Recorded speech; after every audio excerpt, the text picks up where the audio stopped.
잠시 뒤인 오후 3시부터 내란 우두머리 혐의로 기소된 윤석열 전 대통령의 1심 선고 공판이 시작됩니다. 김용현 전 국방부 장관과 조지호 전 경찰청장 등 군 경찰 지휘부 7명에 대한 선고도 함께 내려집니다. 노희범 변호사, 윤상문 기자와 함께하겠습니다. 어서 오세요. 안녕하세요. 안녕하세요. 먼저 윤 기자, 윤 전 대통령을 비롯해서 내란 혐의 피고인이 8명입니다. 어떤 순서로 진행이 됩니까? 네, 일단 일반적으로는 특검 측이 제시한 공소 사실의 요지를 먼저 설명을 하고요. 그다음에 각 혐의와 구체적인 쟁점들에 대한 판단을 내리게 되고 그 이후에 유죄라면 양형 이유를 밝힌 뒤 주문 이렇게 이야기를 하면서 유죄인지 무죄인지 형량은 얼마인지 이런 방식으로 선고를 하게 되는데요. 그런데 이게 전 국민 생중계되고 있기 때문에 좀 다른 방식으로 진행할 수도 있습니다. 예를 들면 지난번 이진관 재판장 같은 경우에는 한덕수 전 총리 사건 때는 결론 먼저 말하는 방식으로 선고를 했기 때문에 어떻게 선고를 할지는 좀 지켜봐야 할 것 같습니다. 8명이기도 하고 또 선고 방식은 또 재판부마다 조금 다르기 때문에 좀 지켜봐야 된다, 이런 얘기군요. 변호사님 어떻습니까? 오늘 가장 관심은 이 12.3 비상계엄을 내란죄로 볼 거냐, 이 부분인데 한덕수 전 총리나 이상민 전 장관에 대해서 1심 법원이 이미 내란이다라고 규정을 한 상태거든요. 그렇습니다. 네. 네. 그럼 이게 뒤집어질 수가 있습니까? 어떻습니까? 물론 재판부마다 판단이 다르기 때문에 그 가능성이 전혀 없다고 얘기할 수는 없습니다만 아마 이번 12.3 내란 계엄이 내란 범죄에 해당된다는 점에서는 판단이 같을 것이다라고 봅니다. 왜냐하면 우선 앞선 두 재판부가 말씀하셨듯이 12.3 계엄이 내란 범죄에 해당한다는 것을 분명히 판단을 했거든요. 그래서 내란의 중요 임무 종사자로서 처벌을 했고요. 특히 이 내란 범죄는 조직범, 집단 범죄입니다. 그러니까 조직적으로, 집단적으로 이루어지기 때문에 각 그 역할이 분담이 되어 있고 그 역할에 따라서 법정형이 정해져 있습니다.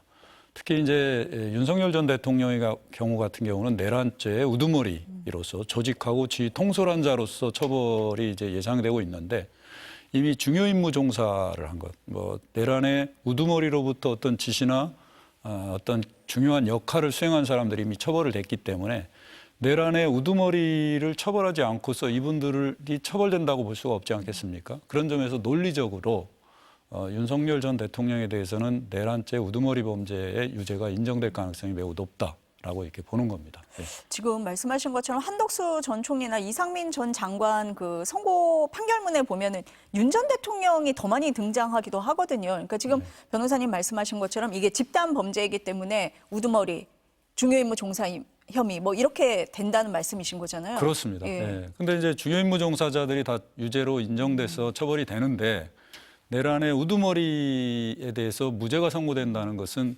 논리적으로 불가능하지 않겠습니까? 그런 점에서 보더라도 윤 전 대통령에 대해서는 내란 우두머리죄에 대한 유죄가 선고될 가능성이 매우 높다라고 봅니다. 네.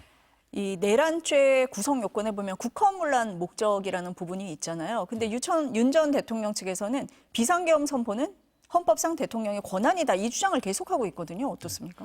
우선 비상계엄 선포는 헌법에 나와 있습니다. 그 요건과 절차가 나와 있고 또 계엄법에도 규정이 되어 있습니다.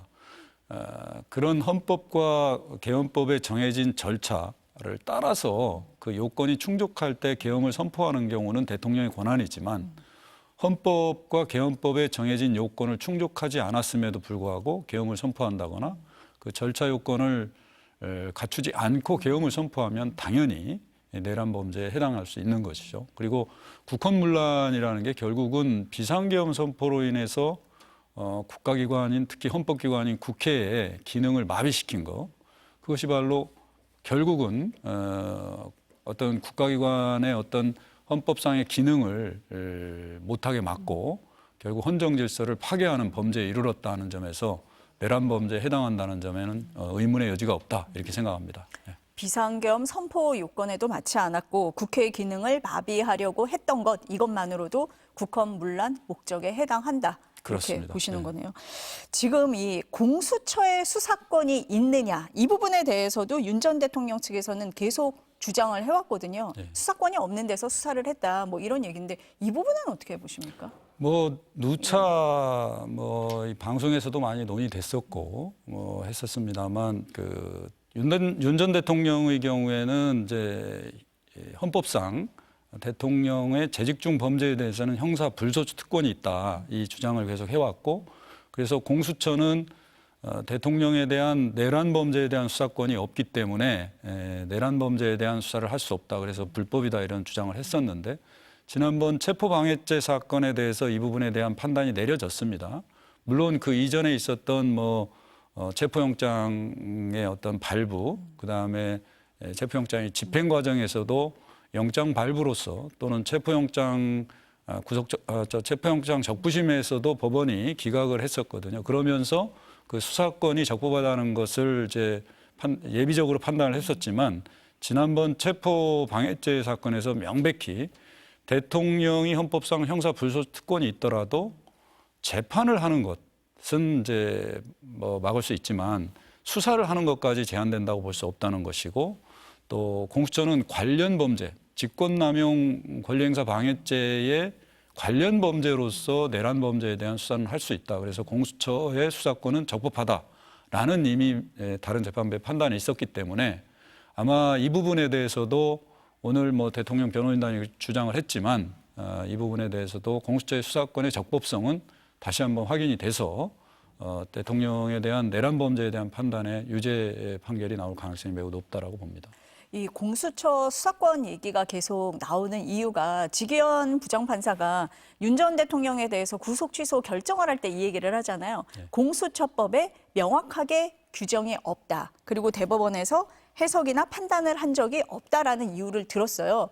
그래서 이 얘기가 계속 나왔지만 변호사님 지금 말씀을 하신 것처럼 지난번 백대현 부장판사가 이미 공수처 수사권에 대해서 인정을 했기 때문에 오늘 그럼 지기현 재판부에서도 이 부분에 대해서 좀 명확하게 얘기를 하고 넘어갈 거다 이렇게 보십니까? 당연히 그럴 것이라고 봅니다. 왜냐하면 윤석열 전 대통령의 변호인단이 이 부분을 집요하게 지금 주장을 해왔거든요. 그래서 부적법한 수사이기 때문에 공소를 기각해야 된다. 그런 주장을 해왔기 때문에 이 부분에 대한 판단은 반드시 있을 것이다라고 봅니다. 예. 그렇기 때문에 공소기각 주변에서 이렇게 얘기하시는 분들도 있지만 이 부분에 대한 판단을 할 거고 그거는 해당이 되지 않을 거다 이렇게 보시는 것 같습니다. 지금 특검이 사형을 구형을 했거든요.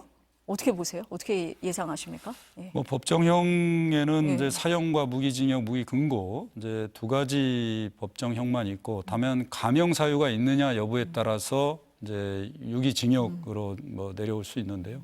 제가 보기에는 윤 전 대통령이 지금까지 반성하거나 진정한 의미로 사과한 적이 없고, 지금도 본인의 12.3 비상계엄이 반국가 세력을 척결하거나 야당의 어떤 폭정이나 탄핵 같은 것을 경고하기 위한 경고성 계엄이었다. 이런 좀 납득하기 어려운 주장을 계속하고 있기 때문에 감형 요소가 거의 없지 않나.